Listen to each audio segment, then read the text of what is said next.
ang kanyang damdamin. Kuya ka-business nga po, grabe ang tiwala sa akin. Kaya, ayun, ngayon nga po pinagamit sa akin to ni Boss Dave. Itong sasakyan niya. Kaya salamat po ng marami sa inyo mga ka-business.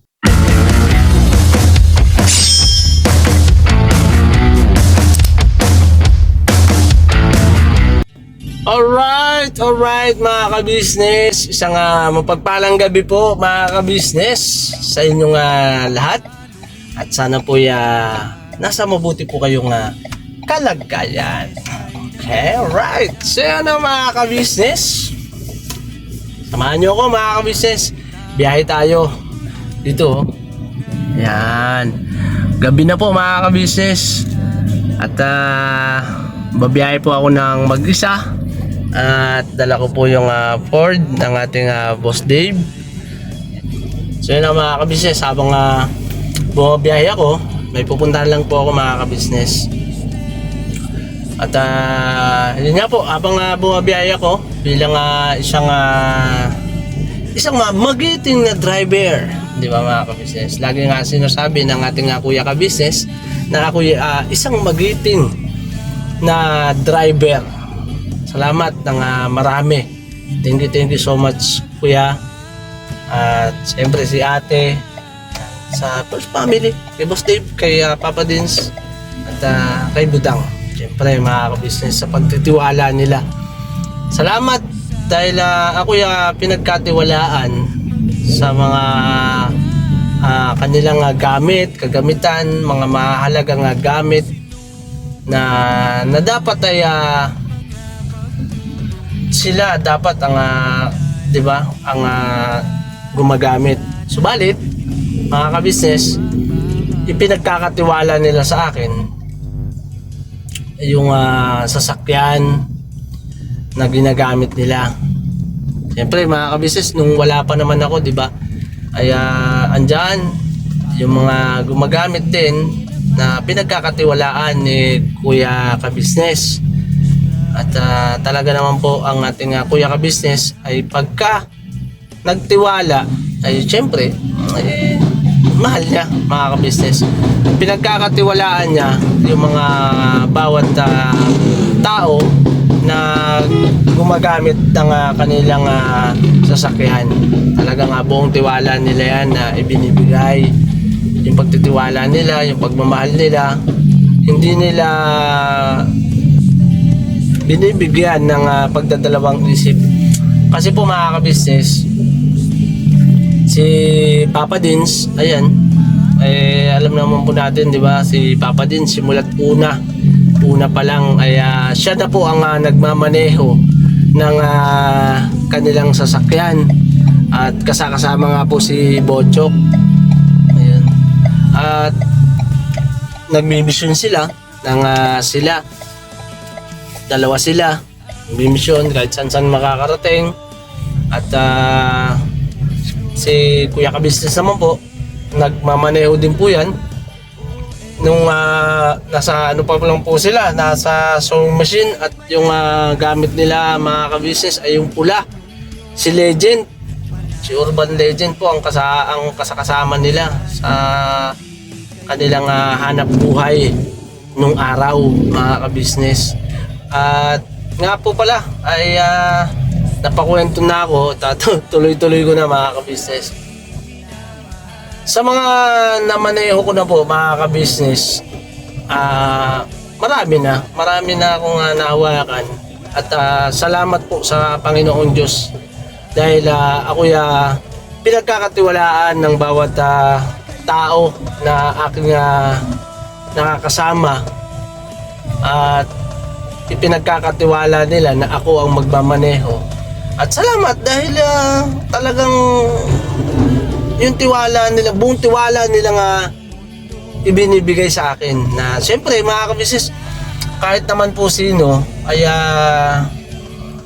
pero hindi ko rin mga ka-business, marami akong naging kasing mga experience sa mga ganyan, mga nakasama ko rin mga ka-business na pagka hindi kanila yung sasakyan ay kung gamitin ay akala mo kanila na. Akala mo pag-aari nilang tunay at talagang takbo kung takbo, di ba mga ka-business? Hindi na inaalintana yung bawat iindain ng sasakyan. Yung mga naging kasama ko noon, lalo na nung ako'y naging tracking, ay makikita ko yung iba na inaalagaan yung kanilang truck.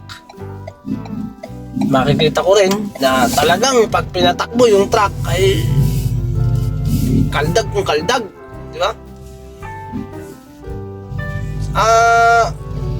Mga ka-business, kayo po ba yung mga pinagmaneho nyo o pinagkakatiwalaan nyo? Karamihan kasi mga ka-business ay talagang makikita mo yung binabarubal yung sasakyan, di ba? Yung sa akin naman mga ka-business, yung akin lang po napakasarap po kasi ng gumagamit ka ng sasakyan na kahit hindi iyo, ang sarap sa pakiramdam na ituring mo sa'yo tapos ingatan mo, nandun yung tripling pag-iingat. Kasi higit sa lahat, sakay-sakay mo, halimbawa yung pamilya mo o kami ng ka-business family, hindi po ba mga ka-business, pagka umaalis kami, pagka yung travel, ayun, nandun yung pag-iingat. Kung mapapansin nyo po mga ka-business, pag ako pag kami nagbablog, ayan, pag nagbablog po ang kuya ka-business, ay makikita nyo po doon mga ka-business, talagang nakapokus lang din ako sa pagmamaneho. Kaya bihira po na makasabay sa vlog. Kasi po mga ka-business ay talagang nakapokus ako sa pagmamaneho. Bagaman may ginagawang iba, pero nandun yung isipin ko sa pagmamaneho. Halimbawa, ganito po mga ka-business, nagsasalita po ako, alangan naman po, di ba, na ako'y lilingon, pwede naman sumaglit, di po ba? Ayun, pwede naman sumaglit at huwag maalis sa paningin mo. Siyempre, yung ganito, nakapokus ka sa pagmamaneho. Huwag mo hahayaan, siyempre, na may malingat ka na konti, may madikit, di ba? Gayang gabi, ganito, silaw ng ilaw, ayan. Yung buong tiwala na yan na binibigay sa akin mga ka-business, nila kuya at nila ate, ay siyempre ingatan natin yan. Alam niyo po ba mga ka-business, talagang napakalaki na naging bahagi sa buhay ko ang ka-business family. Dahil may mga suliranin ako na mga pinagdaanan, may mga pagsubok na mabigat, magaan, pero nandiyan ang ka-business family para umalalay, sa pagkakamali, ipaunawa kung ano ang pagkakamali ko, yun. At siyempre sa inyo mga ka-business, ayan, kayo ay nagtitiwala sa akin sa pagmamaneho, sa pagbablog, sa pananalita, sa anumang bagay na uri ng aking ginagawa. Kaya nandiyan kayo mga ka-business para ako pagkatiwalaan. At sa mga ka-business naman na nagmamaneho din, ayun, ingat-ingat po kayo. At siyempre, tayo naman po mga driver ay nandoon yung talagang pag-iingat, di ba? Pag-iingat. Ito po kasing sasakyan natin parang kamag-anak o kaya katawan natin to mga ka-business Ikaw ba naman gusto mo masagi, di ba? Hindi, huwag kang papayag. Pero ang aksidente po kasi mga ka-business sa pagdating sa kalsada, sa daanan, ay hindi masasabi yung mga kasabayan na nagmamaneho kasi ang buhay natin mga kabisnes, hindi naman po natin talaga yan hawak eh. At walang nakakaalam kung ano man yung mangyayari, di ba mga kabisnes? Basta focus lang at mag-ingat, mag-pray bago umalis at bago ka sumampa, umupo, umawak ng manubela, kumambyo, manalangin. Pero porket na nanalangin nang umalis, huwag niyo pa rin kalimutan na ibulong sa isip niyo habang kayo'y nagmamaneho. Yan, ibulong sa isip ang pag-iingat. Ipanalangin niyo pa rin. Kasi napakasarap po mga kabisnes ang magmaneho ng ganito lang, payapa, tahimik. At yun, nakikita niyo naman mga kabisnes sa pagmamaneho namin ng ating kuya kabisnes, ng ating Papa Dins. Sila ang nagiging kapalitan ko eh. Pero makikita ko doon mga kabisnes talaga ay yung may-ari, di ba? May-ari ng sasakyan at nandun yung pag-iingat nila. Kaya syempre, kung ano yung pag-iingat po mga kabisnes ng may-ari ng sasakyan, ganun din sana po tayo mga driver na nakakahawak ng hindi man po atin, ituring po natin atin. Pahalagaan po natin yan at wag natin baliwalain kung meron mang tayong nararamdaman sa mga kapwa driver ko po kung meron man po tayong nararamdaman sa sasakyan na gamit-gamit natin na halos sa buong buhay na natin ay kapartner natin yung sasakyan sa hanap buhay, sa pamamasyal, para sa pamilya, diba? Sa trabaho, gagamitin sa trabaho, service natin yan. Isa yung malaking ambag sa buhay natin mga kabisnes, yung sasakyan. Siyempre yung tiwala din ay nasa buhay na rin natin yan. Yung pagtitiwala nila sa atin. Yung mga nagiging amo ninyo, ayan, sa mga pamilya na nakakasama nyo. Masarap kasi sa pakiramdam mga kabisnes yung hinahangaan ka. Tama po, masarap ang hinahangaan ka. Sana po mga kabisnes ay yung paghanga nyo sa akin ay wag po kayong magsasawa.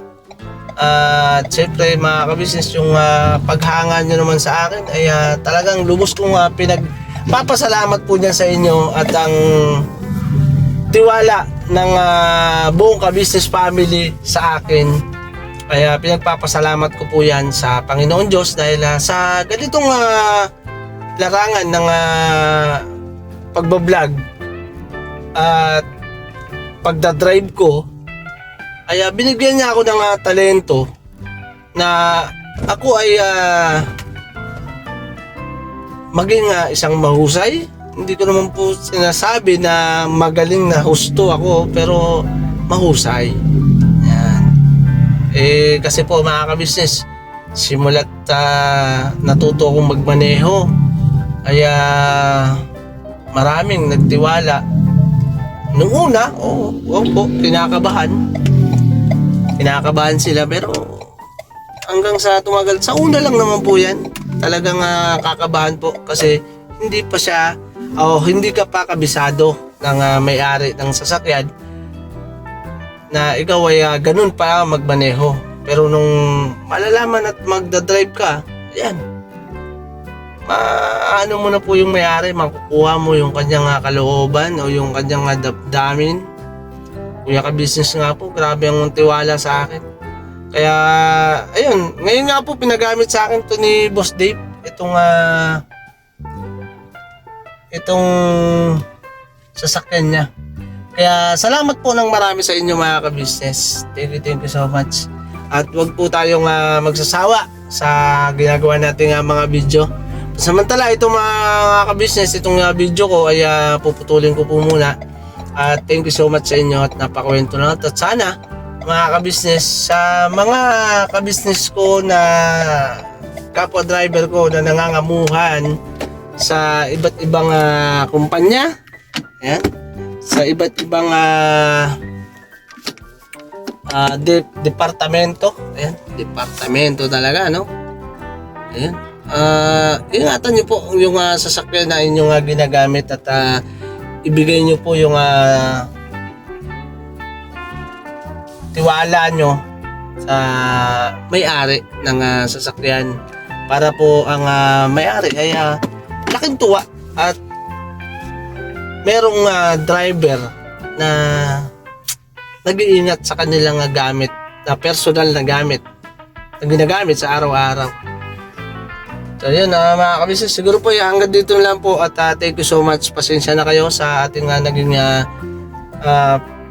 itong cam. Yung camera po kasi nasa baba at ginagawa ko lang pong nakapokus lang po ako sa may kasi hawak-hawak ko lang po yung cellphone. Ayun po mga kabisnes, salamat ng marami sa inyo sa pag-unawa at pag-intindi at sana po may natutunan po ang iba sa aking mga kapwa driver. Pahalagahan po natin yung ating mga gamit. Salamat po. Thank you so much. God bless po sa atin lahat mga kabisnes. I love you all. Never say goodbye. Tomorrow is another day. Bibira Babanat. Alright.